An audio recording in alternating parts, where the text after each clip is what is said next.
ஆரம்பமாக இஸ்லாத்தின் காணிக்கையான சலாத்தினை தெரிவித்துக் கொள்கின்றேன். அஸ்ஸலாமு அலைக்கும் வரஹ்மத்துல்லாஹி வபரகாத்துஹு. எல்லா புகழும் வல்ல அல்லாஹ் ஒருவனுக்கே உரித்தாகட்டுமாக. ஆமீன். அவனின் அன்பும் அருளும் மக்கத்து ராஜா மதீனத்து ரோஜா நம் உயிரினும் மேலான முஹம்மது முஸ்தபா அஹ்மது முஜ்தபா ரசூலுல்லாஹி ஸல்லல்லாஹு அலைஹி வஸல்லம் அவர்கள் மீதும், அவர்களை அடியுட்டி வாழ்ந்து மறைந்து மறையாமல் இருக்கிற உத்தம சத்திய சஹாபாக்கள், தாபியங்கள், தபா தாபியங்கள், அக்தாபுகள், அவுலியாக்கள், நாம் நம்மை சார்ந்த அத்தனை நபர்கள் மீதும் அல்லாஹ்வின் அன்பும் அருளும் என்றென்றும் குறைவின்றி நிலவட்டுமாக. ஆமீன். அல்லாஹ்வுடைய மகத்தான கிருபையால் ரமதான் இஜ்திமாவினுடைய இரவு நேர தாலீமுடைய மஜ்லிஸிலே நாம் எல்லோரும் அமர்ந்திருக்கிறோம். ஒரு காலம் இருந்தது, சிலர் தான் பேசுவார்கள், பேசுவதற்கு மைக் இருக்கிறது, மேடை இருக்கிறது, ஆனால் பேசுவதற்கு நபர் இல்லை என்கிற அளவுக்கு இருந்த காலம் போய் இன்னைக்கு போட்டி போட்டு, என்ன நீங்க மட்டும்தான் டெய்லியும் பேசுவீங்களா, எங்களுக்கெல்லாம் டைம் கொடுக்க மாட்டீங்களா அப்படின்னு முதல்ல துராபுதீன் உஸ்தாத் வந்தாங்க. அடுத்ததாக துராபுதீன் உஸ்தாதுக்கெல்லாம் வாய்ப்பு கொடுத்தீங்க, எனக்கெல்லாம் வாய்ப்பு கொடுக்க மாட்டீங்களா உஸ்தாத் அப்படின்னு சொல்லி இன்றைக்கு அப்துல் ரஹ்மான் அத்தாயி அவர்கள் அற்புதமாக பேசினார்கள். பார்க்கிற போது ரொம்ப ஆச்சரியமாக இருக்கிறது. தலைப்புக்கு போறதுக்கு முன்னாடி ஏன் அப்படின்னா, இந்த துராபுதீன் உஸ்தாதும் அப்துல் ரஹ்மான் உஸ்தாத் ரெண்டு பேருமே ஆரம்ப காலகட்ட மாணவர்கள் அல்ல. நீங்க அதை யோசிக்கணும். ஒரு சமீப 2 வருடத்தில் முடித்த ஆலிம் பெருமக்கள். இதுலேயும் குறிப்பாக சொல்ல வேண்டும் என்றால், உஸ்தாத் அவர்களால் உருவாக்கப்பட்ட, மாணவர்களால் உருவாக்கப்பட்டவர்கள் இவர்கள் இருவரும். நீங்க பாத்தீங்கன்னா துராபுதீன் உஸ்தாத் அவங்க முதல் சுப்ரா ஓதும் போது அபூபக்கர் உஸ்தாத் நானும் உஸ்தாதாக இருந்தோம். அப்துல் ரஹ்மான் உஸ்தாத் முதல் வருஷம் உஸ்தாதா ஜாயின் பண்ணும் போது அபூபக்கர் உஸ்தாத் நானும் இருந்தோம், பாசித் உஸ்தாத் இருந்தாங்க, இவங்களாம் இருந்தாங்க. எதற்கு சொல்ல வருகிறோம் என்றால், அடுத்த ஜெனரேஷன் அல்லாஹ்வுடைய கிருபையிலே பேச்சாளர்களாக, ஒரு அறிஞர்களாக உருவாகி இருக்கிறார்கள் என்பதே அல்லாஹ் இந்த அத்தாயி கல்வி குழுமத்தை பொருந்தி கொண்டான், உஸ்தாத் அவர்களுடைய சேவையை பொருந்தி கொண்டான் என்பதை நம் கண்கூடாக பார்க்க முடிகிறது. அல்லாஹு தஆலா அடுத்த ஜெனரேஷன் ஆகிய உங்களையும் இது போன்று பேச வைத்து, அதை உரையாற்ற வைத்து ரசிக்கக்கூடிய பாக்கியத்தை அல்லாஹ் உஸ்தாத் அவர்களுக்கும் நம் அனைவருக்கும் அல்லாஹு தஆலா கொடுத்து அருள் புரிவானாக. அப்ப தினம் ஒரு சஹாபி என்கிற தலைப்பிலே நாம் பார்த்து கொண்டிருக்கிறோம். நபி ஸல்லல்லாஹு அலைஹி வஸல்லம் அவர்களுடைய சஹாபாக்கள் ஒவ்வொருவரும் இந்த மார்க்கத்திற்காக ஒவ்வொரு பங்களிப்பை தந்தார்கள். சிலர் உயிரை தந்தார்கள், சிலர் செல்வங்களை தந்தார்கள், சிலர் தங்களுடைய வியாபாரங்கள், மனைவி, மக்கள், சொத்து, செல்வம் எல்லாம் தந்தார்கள். ஒவ்வொரு சஹாபாக்களும் ஒவ்வொரு விதத்திலே தங்களுடைய பங்களிப்பை தந்தார்கள். ஆனால் ஒரு சஹாபி நபி ஸல்லல்லாஹு அலைஹி வஸல்லத்தோடு மிக குறுகிய காலம்தான் ரசூலுல்லாஹ்வுடைய சொஹபத்திலே இருந்தார்கள். வெறும் 4 வருடம் ரசூல் ஸல்லல்லாஹு அலைஹி வஸல்லத்தோடு அவர்கள் இருந்தார்கள். ஆனால் இந்த உம்மத்திலே அதிகமான ஹதீசுகளை அறிவித்த 5374 ஹதீசுகளை அறிவித்த பெருமை பெற்றவர்கள் தான் அபூ ஹுரைரா ரலியல்லாஹு அன்ஹு அவர்கள். வெறும் 4 வருஷம் தான் ரசூலுல்லாஹ் கூட இருந்திருக்கிறாங்க, அதிகமான நாட்கள் இல்லை. ஆனால் சஹாபாக்கள் அதிகம் ஹதீஸை அறிவித்த பாக்கியம் அபூ ஹுரைரா ரலியல்லாஹு அவர்களுக்கு கிடைத்தது. அவர்களுடைய வரலாற்றை பார்ப்பதற்கு முன்னால் நாம் சில விஷயங்களை தெரிந்து கொள்ள வேண்டும். குர்ஆனை நம்ம ஓதுறோம். குர்ஆனை ஒரு எழுத்தை ஓதினால் 10 நன்மை, இது நமக்கு தெரியும். சரி, இப்ப ஹதீஸை வாசிக்கிறோமே, ஹதீஸை வாசித்தால் என்ன நன்மை? ஒரு மனிதர் தன்னுடைய வாழ்க்கையில் அதிகமா ஹதீசுகளை வாசிக்கிற பழக்கம் உடையவரா இருக்கிறார், அவருக்கு என்ன நன்மை? என் நன்மை? ஒரு எழுத்த ஓதுனா 10 நன்மை குர்ஆனிலே. ஹதீஸை வாசித்தால் என்ன நன்மை? தெரியுமா உங்களுக்கு? ஹதீஸை நம்ம வாசிக்கிற என்ன நன்மை? நபி ஸல்லல்லாஹு அலைஹி வஸல்லம் அவர்கள் ஒரு ஹதீஸிலே இப்படி சொன்னார்கள், நல்லரல்லாஹு இம்ரான், அல்லாஹ் ஒரு மனிதரை அல்லாஹ் பிரகாசமாக்குவானாக. அல்லாஹ் ஒரு மனிதரை பிரகாசமாக்குவானாக. எப்படிப்பட்ட மனிதர் தெரியுமா?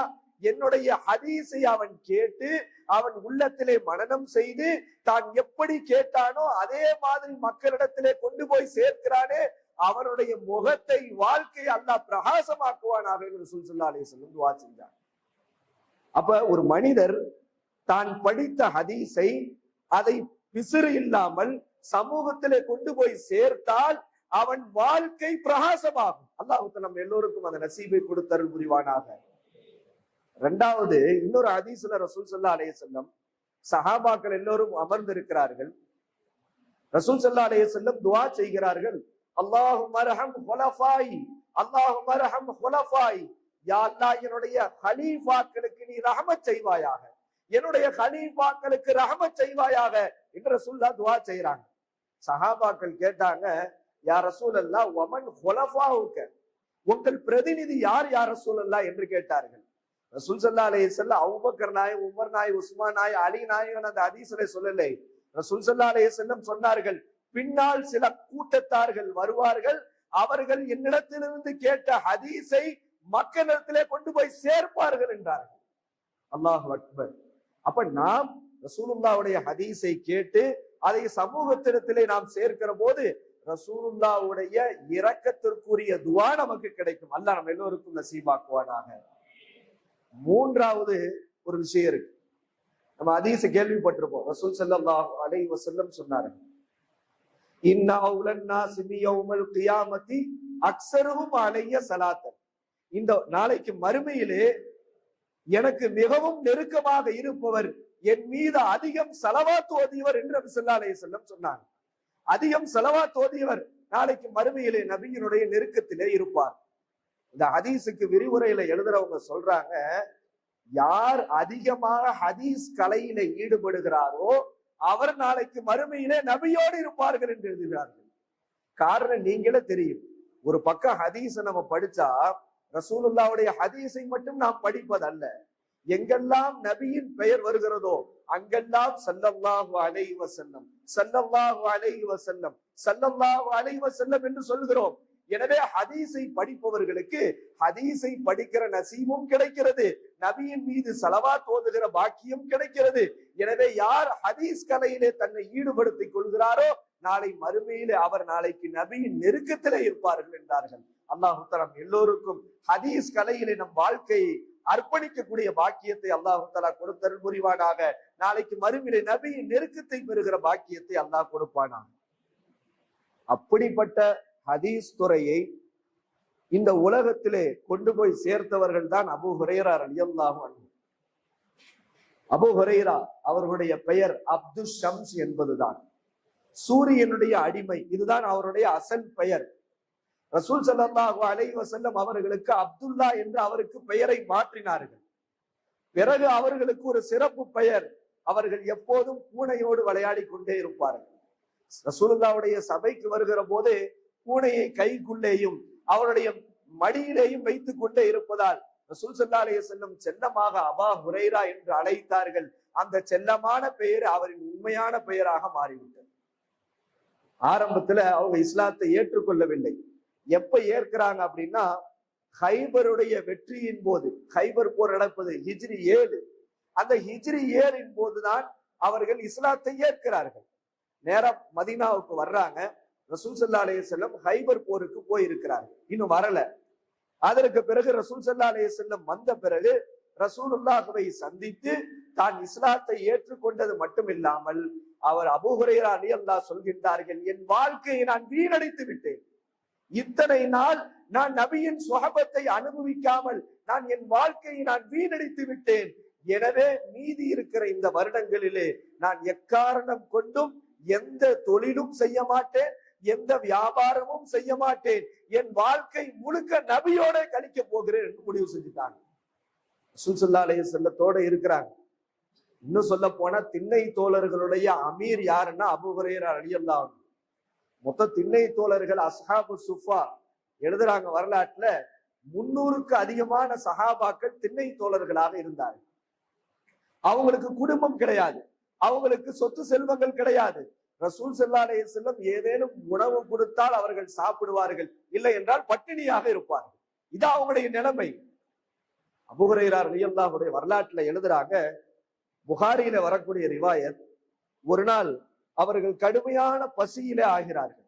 எந்த அளவுக்கு பசி அப்படின்னா சில நேரங்கள்ல மயக்கம் போட்டு கீழே விழுந்துருவாங்க.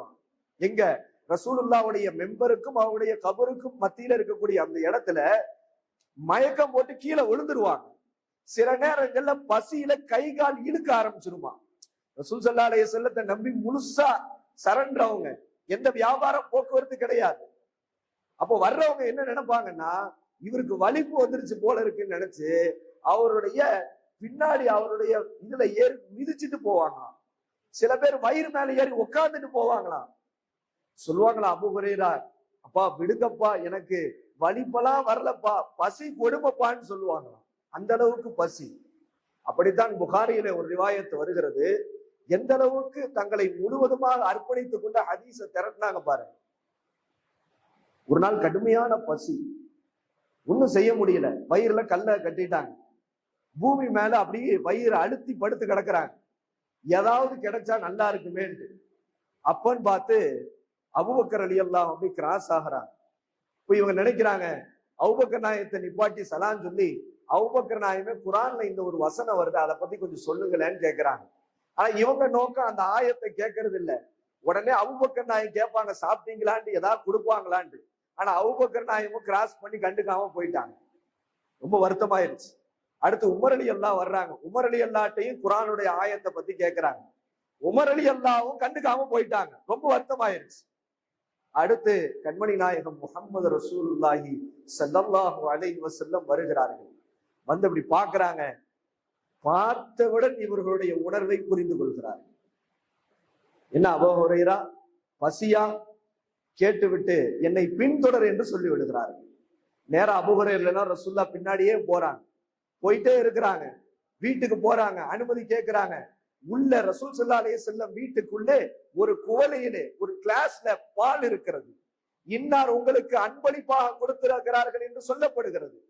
ரசூல் ஸல்லல்லாஹு அலைஹி வஸல்லம் அந்த பாலை எடுத்து பசியான எனக்கு தான் கொடுப்பாங்கன்னு அபூ ஹுரைரா ரொம்ப எதிர்பார்ப்போடு நிற்கிற போது ரசூல் ஸல்லல்லாஹு அலைஹி வஸல்லம் சொன்னாங்க, அபூ ஹுரைரா அங்க போய் திண்ணை தோழர்கள்லாம் இருப்பாங்க, பசியோட எல்லாத்தையும் கூட்டிட்டு வந்துருன்றாங்க. அபூ ஹுரைராவுடைய மனசுல ஓடிச்சான், என்ன யா ரசூலல்லாஹ், நமக்கே அது பத்தாது, எனக்கே அது பத்தாது, எல்லாத்தையும் கூட்டிட்டு வர சொல்றாங்களே அப்படின்னு சொல்லிட்டு மனசுக்குள்ளேயே சொல்லிக்கிறாங்க, வேற வழி இல்லை, அல்லாஹ் ரசூலுக்கு கட்டுப்பட்டு தான் ஆகணும். கிளம்பி போயிட்டாங்க.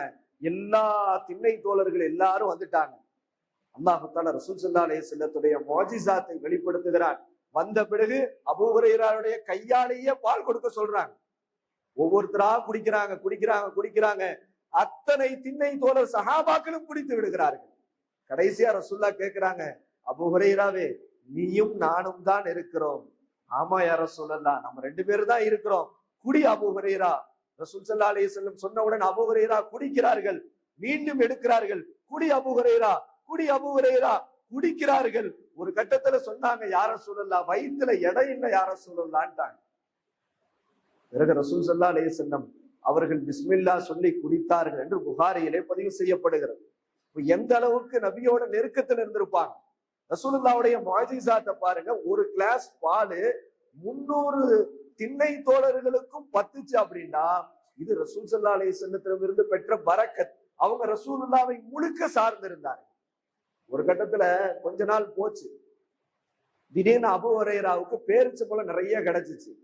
நேரா கொஞ்சம் கிடைச்சிச்சு, நேரா கொண்டு வந்துட்டாங்க ஒரு பையில போட்டு, யா ரசூலல்லாஹ், கொஞ்சம் பேரிச்சை பழம் கிடைச்சிருக்கு, பரக்கத்துக்காக துஆ செய்யுங்கன்னு சொல்லி கொடுக்குறாங்க.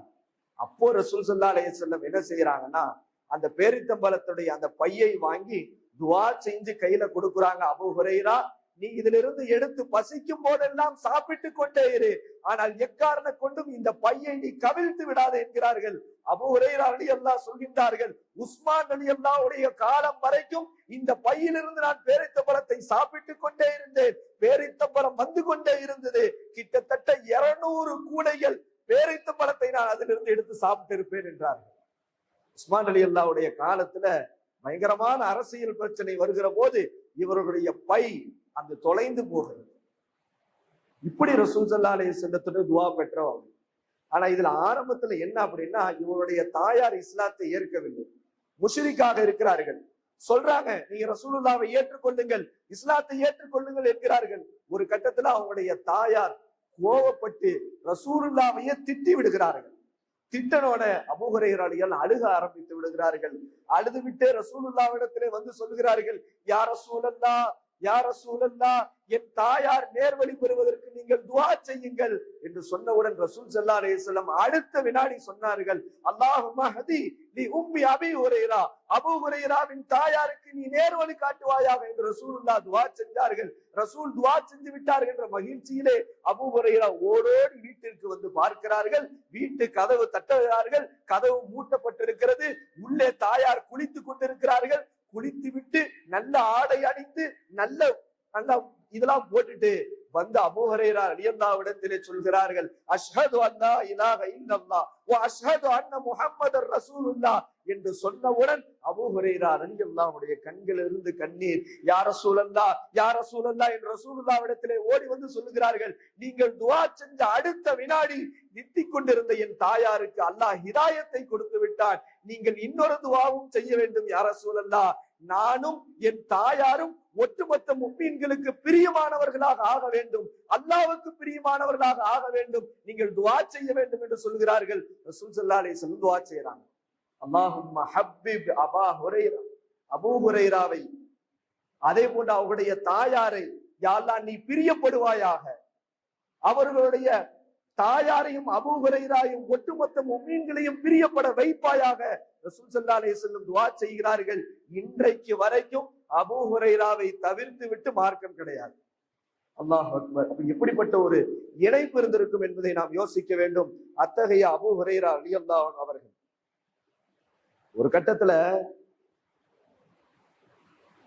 ரசூலுல்லாஹ்ட்ட வந்து கேட்கிறாங்க, யா ரசூலுல்லாஹ், நான் படிச்சதெல்லாம் மறக்க கூடாது, அதுக்கு ஏதாவது செய்யுங்க அப்படின்றாங்க.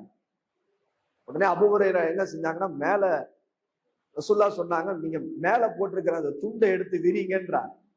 எந்த அளவுக்கு ஏழ்மையில இருந்திருக்காங்கன்னா, அந்த துண்டு இத்து போயிருந்துச்சு. இவங்க எடுத்து போட்டோன்னா பக்கத்துல சஹாபி சொல்றாங்க, மூட்டை பூச்சி எல்லாம் வெளியே போச்சுன்றாங்க. அந்த அளவுக்கு ஏழ்மை. ஆனால் ஒரு நோக்கம், 4 வருடம் தான் கிடைக்கிறது, ஒட்டுமொத்த ஹதீஸையும் ரசூலுல்லாஹ்விடம் வாங்கிடணும். அதான் அவங்களுடைய நோக்கம், வேற எந்த நோக்கமும் இல்லை. ரசூலுல்லாஹ் என்ன செஞ்சாங்கன்னா, துண்டை விரிச்சோன ஏதோ அள்ளி போடுற மாதிரி 3 முறை இப்படி எடுத்து அள்ளி போட்டாங்க. இந்த அபூ ஹுரைரா ரலியல்லாஹு என்ன செஞ்சாங்கன்னா, அள்ளி போட்டோன்னு பெரிய சுமை அதுல வர்ற மாதிரி அப்படி தூக்க முடியாத மாதிரி தூக்கி தன் நெஞ்சிலே கட்டி அணைத்து கொண்டார்கள். சொன்னார்கள், எனக்கு அதற்கு பிறகு ஒரு ஹதீஸ் கூட மறக்கவில்லை என்றார்கள். அல்லாஹ் அக்பர். இப்படிப்பட்ட ஒரு நினைப்பிலே ரசூலுல்லாஹி ஸல்லல்லாஹு அலைஹி வஸல்லத்தோடு அவர்கள் இருந்திருப்பார்கள் என்பதை நாம் யோசிக்க வேண்டும். அல்லாஹ் அக்பர். இதனால் தான் வரலாற்றுல எழுதுறாங்க, ஒரு கட்டத்துல ரசூல் ஸல்லல்லாஹு அலைஹி வஸல்லம் அவங்கள்ட்ட வந்து அபூ ஹுரைரா ரலியல்லாஹு ஒரு ஹதீஸை கேட்கிறார்கள், யா ரசூலல்லாஹ், யா ரசூலல்லாஹ், மன் அஸ்அதுன் நாஸி பி ஷஃபாஅத்திக யௌமல் கியாமா, நாளை கியாமத் நாளிலே உங்கள் ஷஃபாஅத்திற்கு மிகவும் தகுதியானவர் யார் யா ரசூலல்லாஹ் என்று அபூ ஹுரைரா கேட்டபோது ரசூல் ஸல்லல்லாஹு அலைஹி வஸல்லம் சொன்னார்கள், அபூ ஹுரைராவே, இந்த கேள்வியை வேறு யாரும் உங்களுக்கு முன்னால் கேட்க மாட்டார்கள் என்று நினைத்தேன், அதே போன்று நீங்கள் தான் கேட்டீர்கள் என்று சொல்லிவிட்டு சொன்னார்கள், யார் உள்ளபூர்வமாக லா இலாஹ இல்லல்லாஹ் என்று சொல்லுகிறாரோ தகலல் ஜன்னா, அவர் சொர்க்கத்தில் நுழைந்து விட்டார், அவர் என் ஷஃபாஅத்திற்கு தகுதியானவராகி விட்டார் என்று ரசூல் ஸல்லல்லாஹு அலைஹி வஸல்லம் சொன்னார்கள். ஆக எல்லாம் வந்த அல்லாஹ் நல்லடியார்களே, நீங்க யோசிக்கணும், ஒரு டார்கெட், ஒரு இலக்கு.